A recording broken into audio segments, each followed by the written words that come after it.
So, you want to go to college. You're probably going to have to take out student loans, so here's what you need to know so you don't screw yourself over. Hey, I'm Alex. And I'm Philip. And we teach you what you need to know about your personal finances using words you can understand without boring you to death. Because adulting shouldn't suck. If you're new to this channel, make sure you hit that subscribe button, and the comments below let us know what you think about our new mics. In this video, we're going to cover how student loans work in 3 easy steps. We're going to also talk about FAFSA. FAFSA? FAFSA. Everybody says FAFSA. Right, but it's FAFSA. FAFSA. Yeah, that one. Yes. We're going to talk about different types of loan options that are out there and a variety of options you're going to have when it comes time to pay back all that freaking money you borrowed. Yeah. I didn't have parents that saved up for my college. You? Nope. No. No. I'm one of 8 kids. So if they would have paid for my college, they were going to have to pay for the other 7 kids' college. And that was a giant fat no. They weren't going to do that for anybody. So I had to figure it out on my own. Luckily, I joined the National Guard when I was 17. I mean, that's not why I joined. I joined to have fun and drive tanks and blow shit up. But it also paid for college, which is a great benefit. However, I did have to take out some loans to pay for my cost of living because I went to college in Vegas. And let's be real, I wanted to have some fun. I regret nothing. Nothing. No regrets. Nothing. So the loans were worth it. I did have to figure out how to take out loans on my own. Nobody helped me. And like everybody else, they're pretty freaking confusing. And I had to learn through trial and error as I went along. So wait, so people just don't give you money? I mean, the government does, but you have to pay it back. Oh. Obviously, loans can help you reach your educational goals. But, I mean, we're not going to sugarcoat it. They can freaking crush your soul if you borrow too much money and you can't pay it back after you graduate from college. You've been hearing it your entire life. College is great. You need it to be successful. Take out the loan. Student loan is good. I mean, and this could be true, but it also could be wrong. I mean, what happens if you go to college and you get a degree that, doesn't pay you enough to pay back those student loans? Then you're going to be in the same situation, same predicament that the rest of America's in. It's not good. All right, so our goal here is to help you understand how to actually apply for the different types of loans. And then at the end of the video, we're going to go over a few more times and stress why it's important to understand how much money you're borrowing and how hard it's going to be to pay it back for most people. Just remember, you're making an investment in yourself. And unfortunately, not all investments are good. Not saying that you shouldn't invest in yourself. Just make sure you put in the time to do the research first. First thing you need to know is the website, FAFSA.ed.gov. Literally just means free application for federal student aid. It's free. It's so free. It's F-R-E. Okay? Free. Says it in the title. So if you ever go anywhere and they tell you to pay for it, don't pay for it because it's a scam and they're ripping you off. Some places would be like, yo, it's $35 and you have to put in the same information that you would if you filled it out for free on the FAFSA website anyways. So don't do it. So free application, free. All right, so this is information that states and colleges use to determine how much money you're going to actually need to go to college. So typically, if you're under the age of 24, it's going to go off of your parents' income. So you're going to need them to help fill out the income portion of the application. Make sure that you fill out your FAFSA application by October 15th of every year. If you need to know how to check out, or if you need to know how to fill out your FAFSA application, we got a video on it, and the link is going to be in the description below, so check it out. Your FAFSA application is used for multiple things. First being Pell Grants, which is free money if you're a low-income student. Literally, it's a first-come, first-served basis, so the sooner you apply for it, the better your chances of maxing it out, right? So October 15th, in that 1 month time frame, October to November, I would definitely apply for it. I didn't do it my first year because I didn't know any better. I waited till I don't know, I think it was February or March. Yeah, I hardly got anything. And then the next year, when I was a sophomore, I knew better and I applied for it the first day and I maxed it out because my family was broke. So free money is nice. Yeah. When you don't have to pay it back. Yeah. Good thing about Pell Grants, you don't have to pay them back. Bad thing about Pell Grants is if you planned on going to college and getting food stamps or something from the state, you can't get food stamps if you get Pell Grants. That's something that an ex-girlfriend of mine figured out way back in the day. Sucks for her. Good thing I fed her though, so that's nice. Yeah, you're nice. Yeah. Anywho, pro tip number 2 or number 1? Did I say number 2? That's number 1. Number 1. Pro tip number 1: make sure you fill it out every single year, because it's not just like you fill it out once and you're good for your whole college career. You got to fill it out every single year. Okay. So if you need money to go to college, that's why we listed FAFSA first, because if you're going to get Pell Grants, you want to apply for them through that. Mm-hmm. But if you need to borrow money on top of Pell Grants, or you don't qualify for Pell Grants, but you still need to take out loans, you apply for federal loans through FAFSA. Second thing you need to know, Stafford loans. These are going to come from the Department of Education, aka the federal government. These loans are great. They typically come in fixed interest rates, which are going to be better than your variable interest rates because the interest rate doesn't change, obviously, right? So it's going to be cheaper to pay back in the end. There's 2 types of loans. There's going to be subsidized and unsubsidized, right? Subsidized, you don't have to pay interest on them while you're in school at least half time, which is great. The unsubsidized, you're going to start paying interest on those the second you take out the loan. So keep that in mind. If you're going to school for 4 years, you're going to be collecting interest on those loans for those 4 years. And also, typically these Stafford loans don't give you enough to cover universities. So you're going to have to find some way to bridge that gap between the cost that you get from the Stafford loan and what tuition is going to cost you at a university. So you got PLUS loans that are also known as parent loans, and that's where your parents finance your undergraduate degree. I mean, if you got parents that'll do that, good for you. Mine definitely could not have done that. Yeah. I mean, they would if they could, but my parents couldn't do it. Well, parent couldn't do it if she tried because she got bad credit. So, yeah. Yeah. All right, and then the last one is private loans, which are way freaking more expensive to pay back, and they don't have nearly as many options. They're not nearly as flexible if you're struggling to make payments after you graduate. So just know that they're going to be a lot more expensive, and they're not really willing to work with you if you're struggling to pay them back.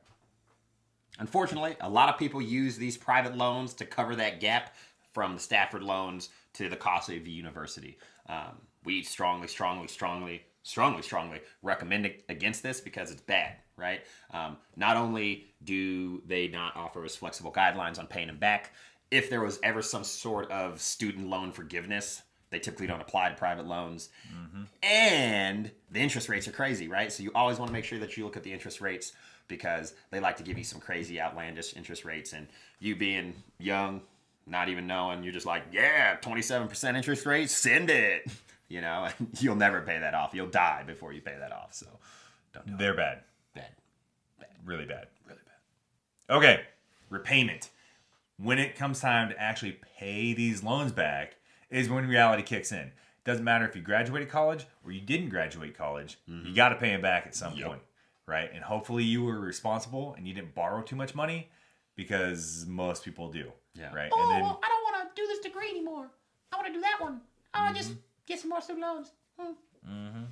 Yep. I'll pay it all back. The longer you're in school, the more money you got to borrow. Is that degree? Yeah. So eventually, you got to pay it back.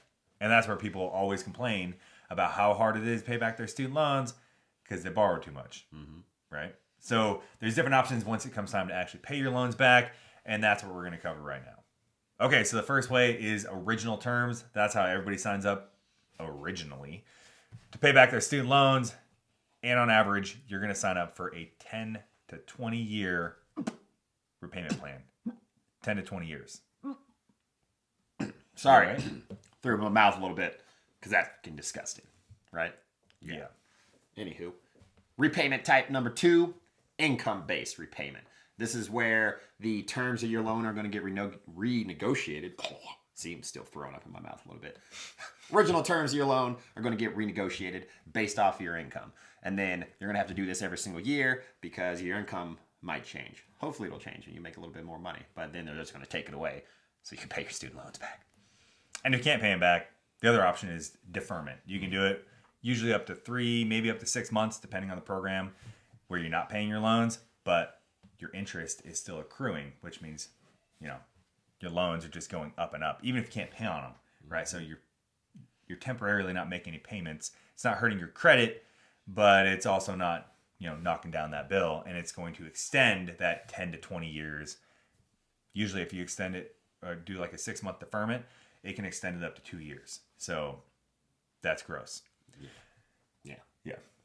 Pro tip, right? Okay. Subsidized loans, they actually won't be charging you interest if you put them in deferment. Okay. Unsubsidized loans will charge you interest. So, like you were saying, it's just going to make it go and go and go and go forever. Lastly, consolidation loans. This is where you're going to take multiple loans and stick them into one big loan, right? I mean, this could be good. You know, you're going to get all your interest rates wrapped into one, all your payments wrapped into one, so your payments might go down. And you could push these loans out to 30 years, which is insane. But, I mean, some people like it. Lots of people do it. Yeah, it's crazy. Just also know that's how long average mortgages are. 15 years or 30 years. So literally you could be buying a house, because while you have that student loan, you probably ain't going to buy a house unless you make a lot of money because you're pretty much making a Mercedes car payment on these student loans every single month. So, yeah. It's really important to understand how serious it is to borrow huge amounts of money to finance your education when you're starting your life out. Look, student loans don't go away. Even if you file bankruptcy, they're still going to be there. So don't be like, oh, I'm just going to take out all these and then I'm just going to file bankruptcy because they're going to be gone in the wind. Not true. Not going to happen. Nope. Okay. And as a matter of fact, over half of the people who take out student loans can't pay them back. They're either in a default or a deferment status, right? And default means you can't make those payments. And actually, according to theguardian.com, 83% of people who borrow student loans never pay them back in full. 83%. That's crazy. And just because you drop out of college doesn't mean you drop out of your student loans. You still have to pay them back. They're still there. So, remember that. So be smart. Avoid the student loan trap. A good rule of thumb is don't exceed 10% of your take-home annual salary of your little dream job, right? So whatever it is that you're going to college that you want to do, right, you're going to want to look up that career field and see what the entry-level annual salary is, and you don't want to exceed 10% of that. Otherwise, it's going to suck trying to make those payments. So the more money you borrow and the more you go past that 10%, the harder it is to make those payments.